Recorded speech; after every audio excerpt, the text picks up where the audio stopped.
Hi, everybody. I hope everybody's doing well. My buddy here, Marquis, and I are here to make you a little video for kind of an idea of how to practice or how to get prepared for the graduation writing requirement test. It's going to go live this week, probably on Sunday night at midnight. I'll put it up. I'm always awake then anyway. And you've got 1 week to get it finished. Uh, it will it will show up uh, in the left hand column with all of the other things that I have. You'll just click on it. There'll be instructions, and then read the instructions real carefully. They want you to submit it in two places. First, to submit it to the Dropbox, and then there's another place where you submit it through Turnitin.com. I think most of you are pretty familiar with that. So there'll be two places to submit it to. I think what we're going to do is we're going to swap papers. So I will probably not be grading your paper. It's probably going to be one of the other professors doing that, just to keep it, I guess, fair or whatever. So you'll also have 1 hour to do the test. There's going to be a clock or a timer that runs, and once you click it on, it's going to start running, and then it gives you 2 hours, and I think it shuts off after that. So make sure you give yourself 2 hours without distraction, that you can do that. You can't start it and then stop it and then go back like the next day and continue it. You have to do it within that 2 hour time frame. Okay. So again, make sure you set up enough time. You have a place where you won't be disturbed, if at all possible, and that you have that you won't run out of time by getting distracted or having something else go wrong.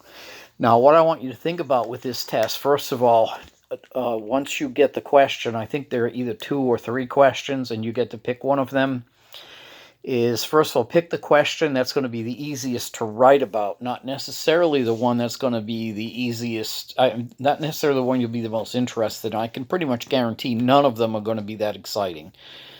You're not going to read any of them and say, oh boy, I can't wait to write about this. It is what it is. These questions come out of Providence. The Providence campus sends them up, and we use them. So pick the one that's easiest to write, that you know the most about, that you can come up with the most details for. Okay. And I would, instead of just diving in and writing, I would get a piece of scrap paper or something and put together a little quick, even a 5-minute outline with what your thesis statement is going to be, what your 3 topic sentences are going to be in the middle part, and then your conclusion. You can pretty much wrap it up with that. But instead of just sitting down writing, try to get your thoughts in order first. It will go faster. Whatever time you spend doing that, you'll make up for in your writing and your rewriting. This is a pass-fail test, so a D is as good as an A. That means don't try to wow us. Don't try to show off. Don't try to get too clever or too creative with this. Just do what needs to be done to get this thing finished, and then you get a passing grade, and then you don't have to take any more again. Try not to do sentences that are too long or too complicated. Keep it pretty simple. Not first grade simple, but don't try to graduate school me either. So I've got the rubric here, which you can, it's posted under the graduation writing requirement practice test. The rubric is there. That's what they're going to use. I think it'll be posted under the new test as well. I have to see what they sent me in all those files.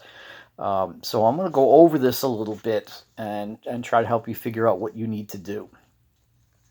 And by the way, if you have not done the practice test yet, please do that as quickly as you can and get that to me so I can give you some feedback before you do the real thing.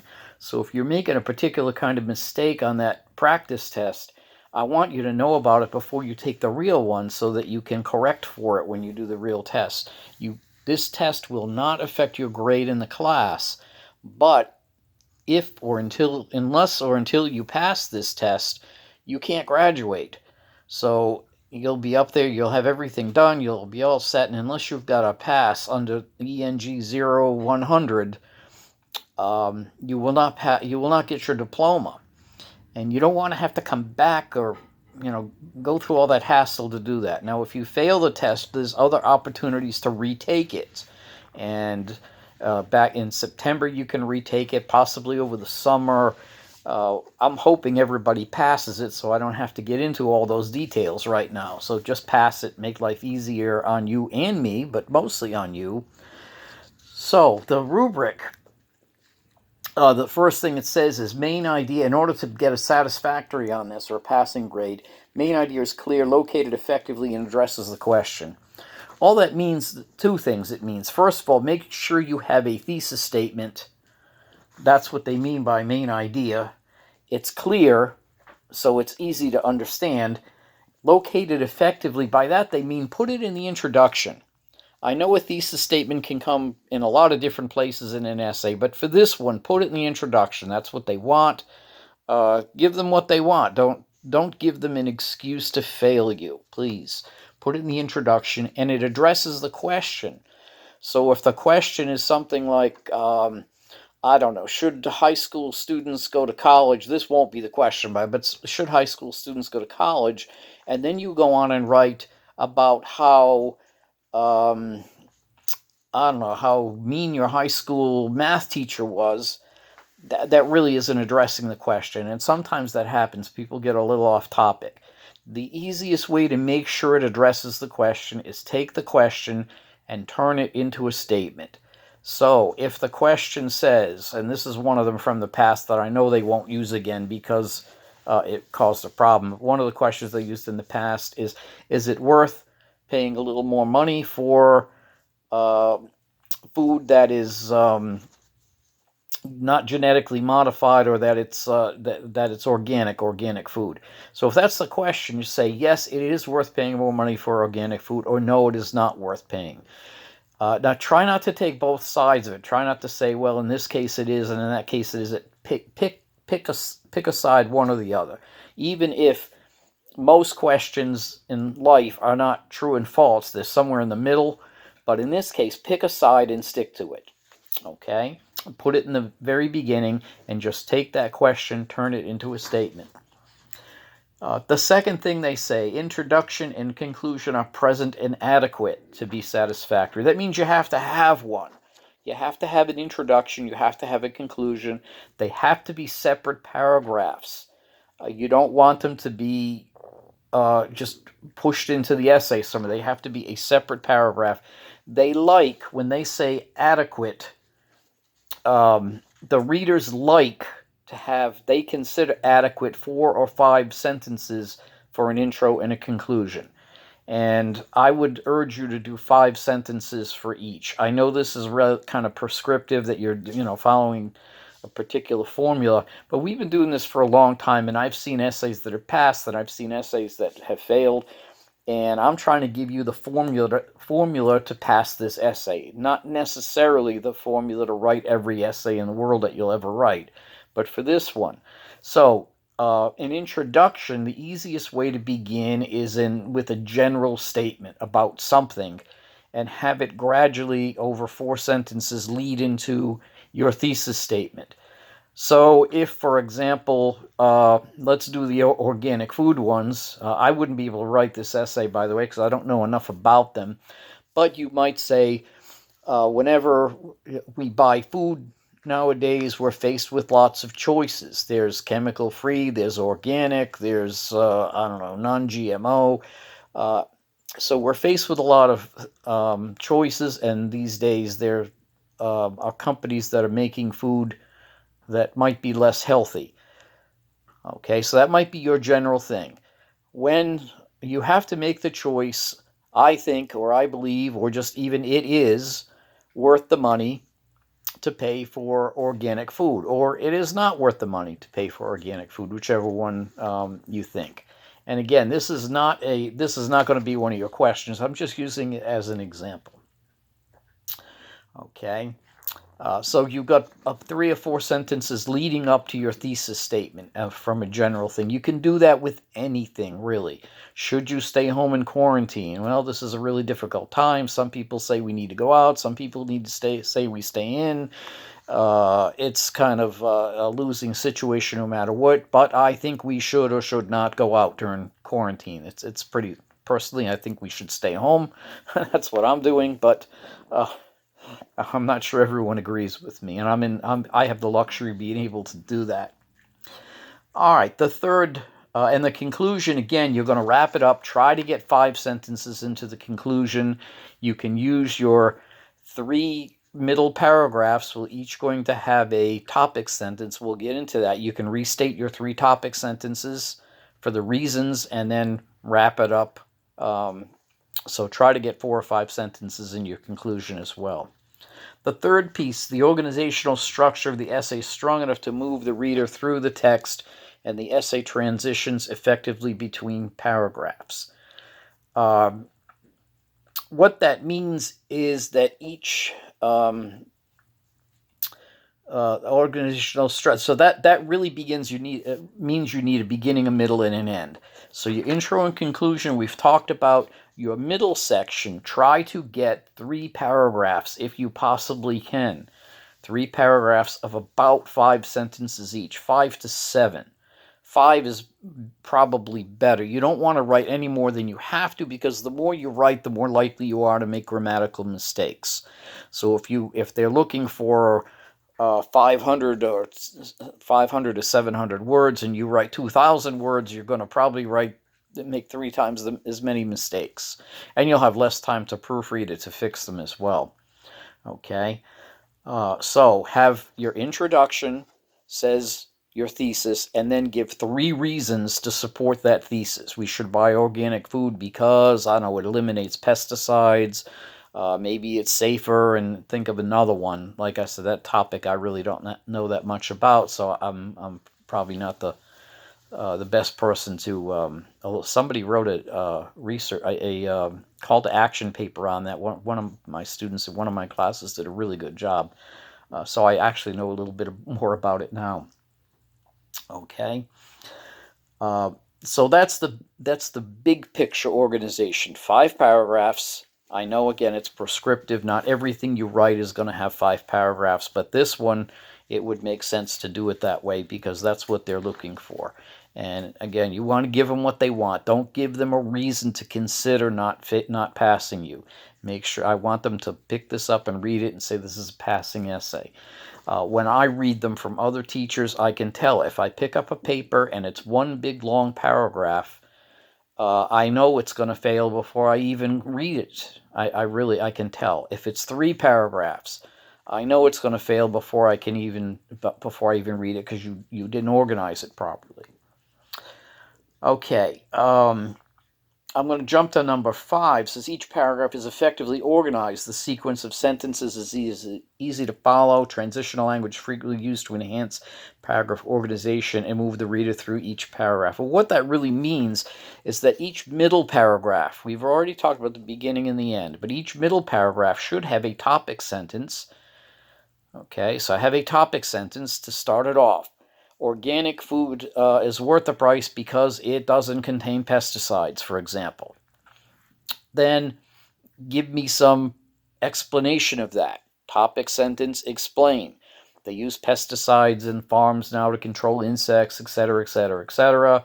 And then finally, and again, you don't have to tell me which ones they use. That requires Google searches and stuff, and you're not allowed to do that. You can't use the internet on this to find information, and that's one of the reasons they want to put it through Turnitin.com, because if it shows up that you've gotten stuff from your information from the internet, they're going to fail you for it. So you have to go by what you know, and that means some of these statements will be a little more general than if we had the ability to look things up.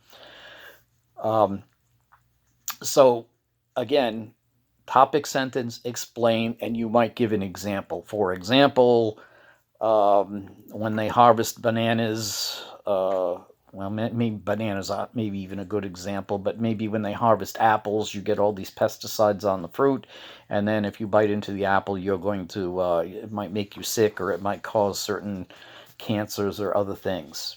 Okay, so try to get, for these middle paragraphs, try to come up with 5 sentences, 5 to 7, topic sentence, explain it, and then give an example if you can. The examples can be from your own life or from things that you know.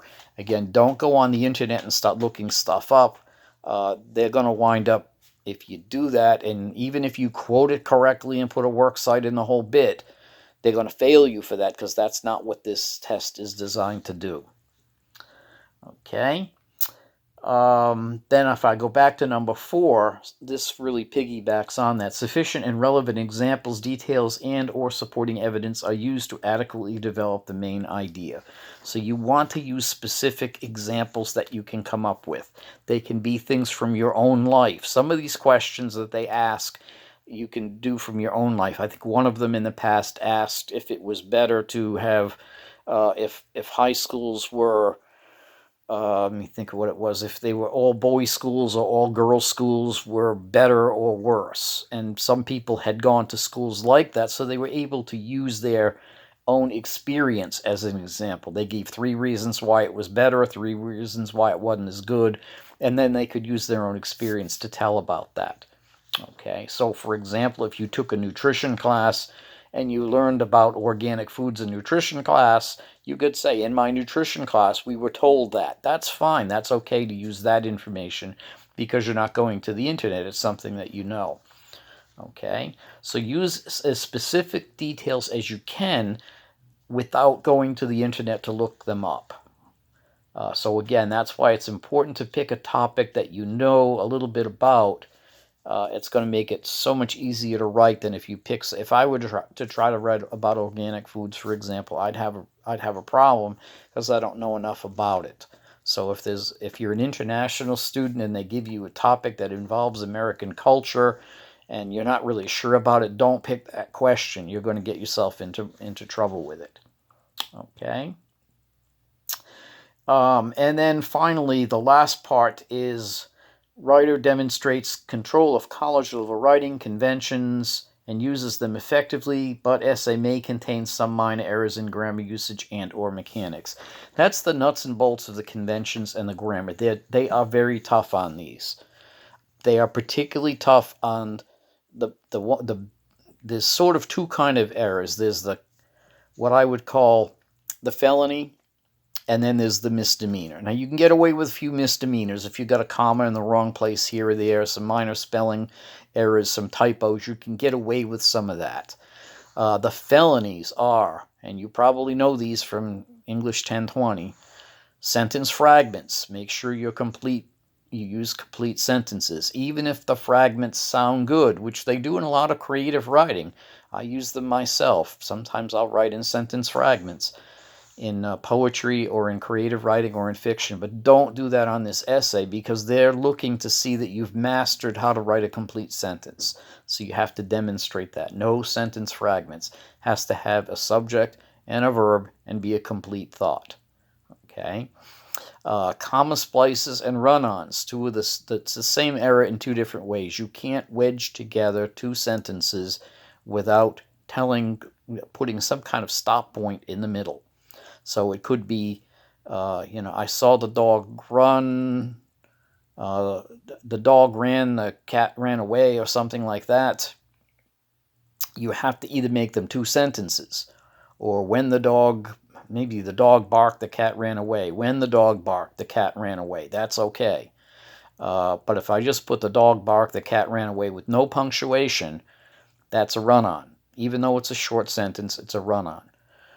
So you'd have to either put a period, put a semicolon, and please, if you're not 100% sure on how to use semicolons, don't use them. So you have to combine them, either make them 2 sentences, the dog barked and the cat ran away. You can do that, put an and or a but, that kind of thing in the middle. That would be a run-on. A comma splice is if you put the dog barked, comma, the cat ran away. That's the other big mistake. That's the most common. And again, we can get away with that in creative writing. We can get away with that in a lot of places. But on this test, they are very, very harsh on comma splices and run-ons. So if you find that you've been doing that, if I told you in one of your papers, review comma splices or review run-ons, Please do that, and when you write this paper, make sure you proofread it real carefully to make sure you don't have any. Okay.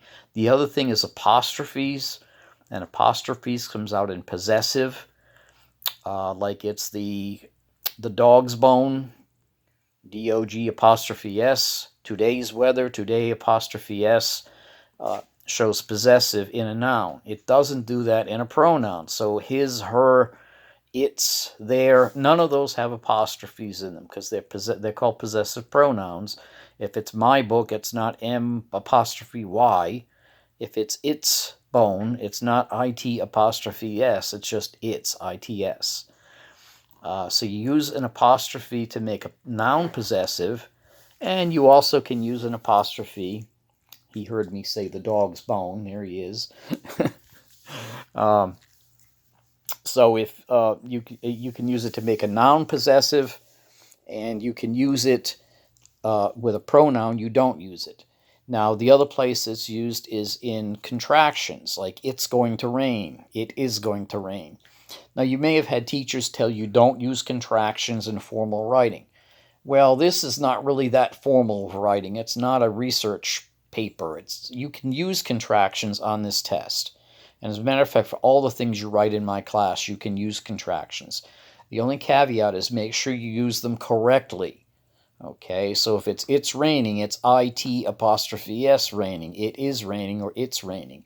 If you're not sure how to use them, then please don't. Then write out it is, they are, we are, I will, instead of I'll or they'll or they're going, they are going.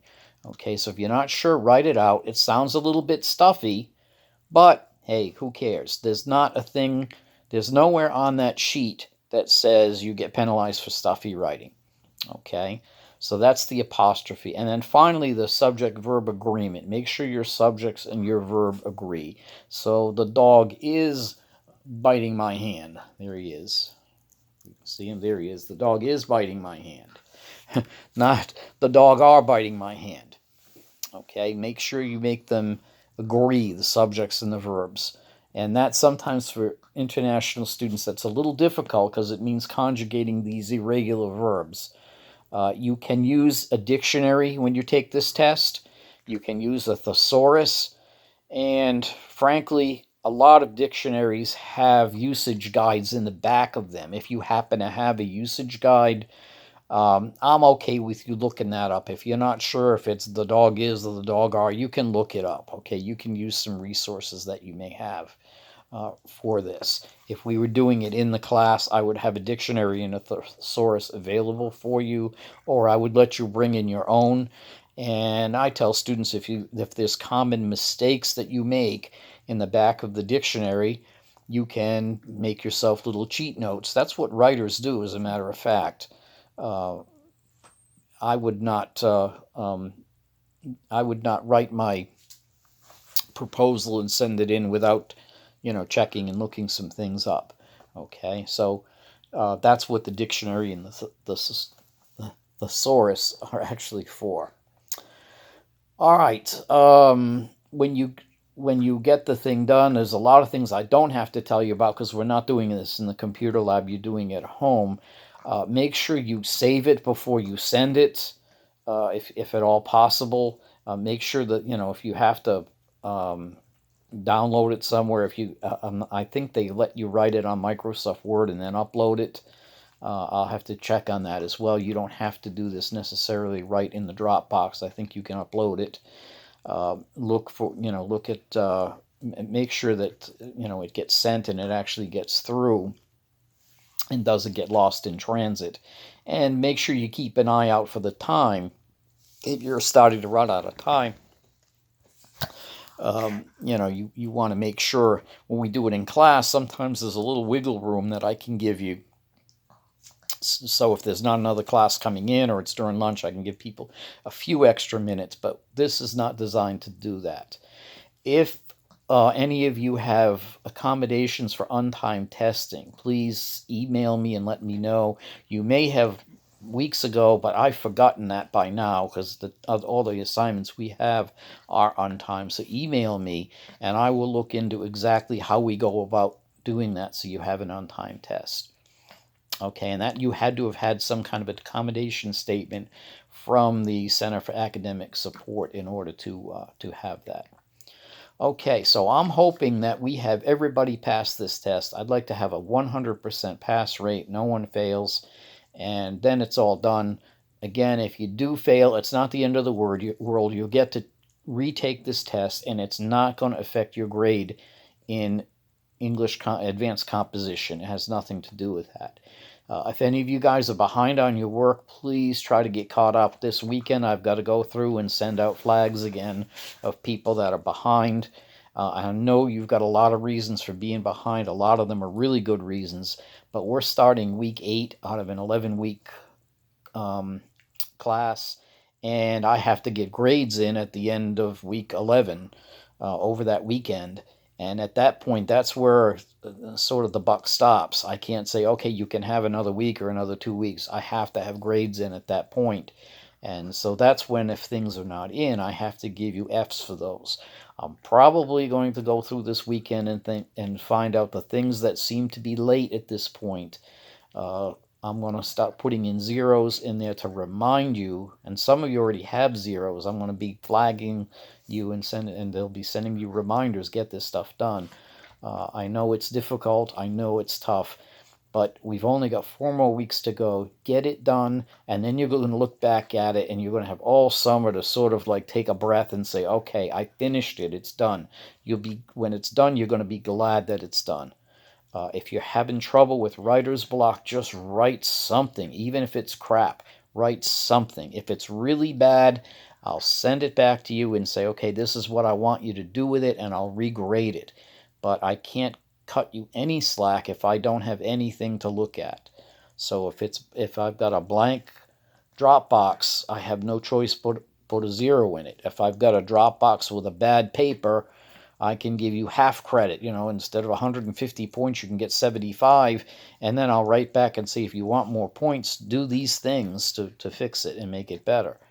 I really want you guys to get through this. It's been a difficult time, but again, when you look back and it's done, you're going to be glad you did. You're going to be glad that you finished these classes and you're further on your way to your degree. Okay, stay well, everybody. I was going to tell a really bad joke, but my wife didn't like it. I might tell it anyway. I probably should be, well, I'm on my phone, so I don't need to be, but I told her, you really need to be wearing a mask when you're working on your computer. And she gave me this funny look. Why? And I says, well, because your computer might have a virus. She didn't laugh, but maybe you will. I don't know.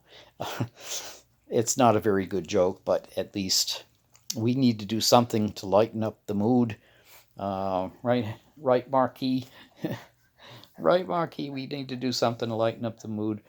Okay, so stay well, and if you have any questions on this graduation writing requirement test, please send me an email. If you have any questions, you're running into any problems, being behind, send me an email. If I do put a 0 in one of your papers, don't panic. Just finish it, okay? Don't panic and say, oh my God, my life is over. Just finish the assignment, send it to me. I promise I will erase the 0 and give you a better grade. I'm also going to be posting something up about writing a proposal, but I want you to make sure you get caught up on your other things before you start that. Okay, well, stay well and stay in touch if you need to. Take care.